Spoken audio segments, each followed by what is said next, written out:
This is my product, right along with Newtown police officers.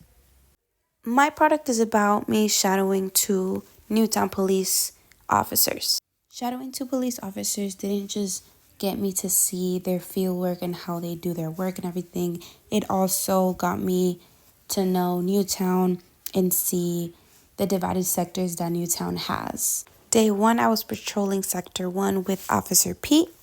Officer McDermott gave me a tour of the new police department, which was very cool. It's very pretty and very modern and so clean. I loved it. It's the prettiest department I've ever seen. Pete, he gave me a tour of the police car.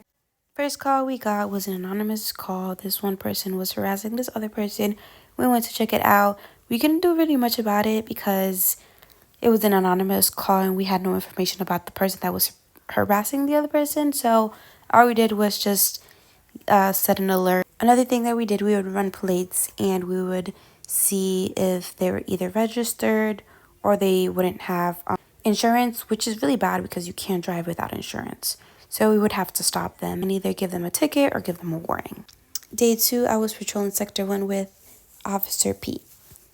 First call we got was about a car accident that happened. It was very interesting to me to see how they would file the report and they would give the ticket and everything, because not too long ago I was in a car accident.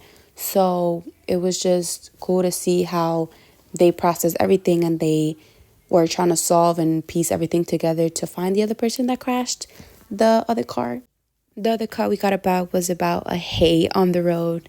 That was like a very funny call. Like I never thought like people to call because there would be a hay on the road. Mind you, I've never lived in a farm area, so it was like, very funny for me to see that.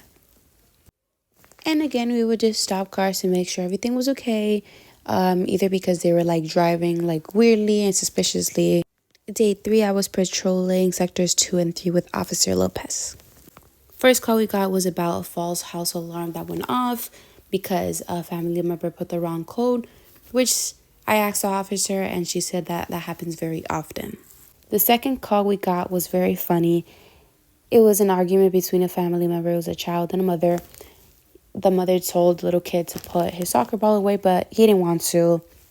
So she called the police. And again, we would stop cars because they either looked suspicious or they were speeding and we had to give them a warning. We would also go check businesses and churches to see if everything was good, if there was no unlocked gates or doors, and to see if there's no random car parked in their parking lot for safety reasons.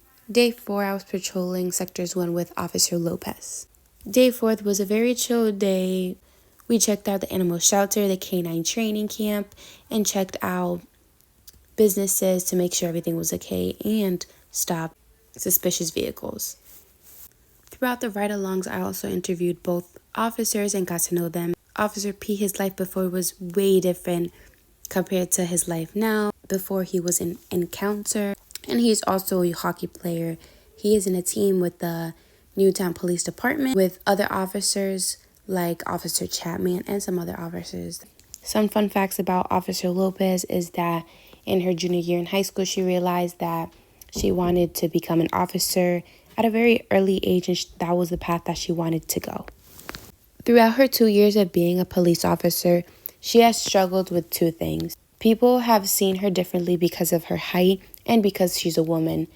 Because people have thought of her not being able to arrest somebody due to her height, thinking she is not strong enough and is not capable to be an officer.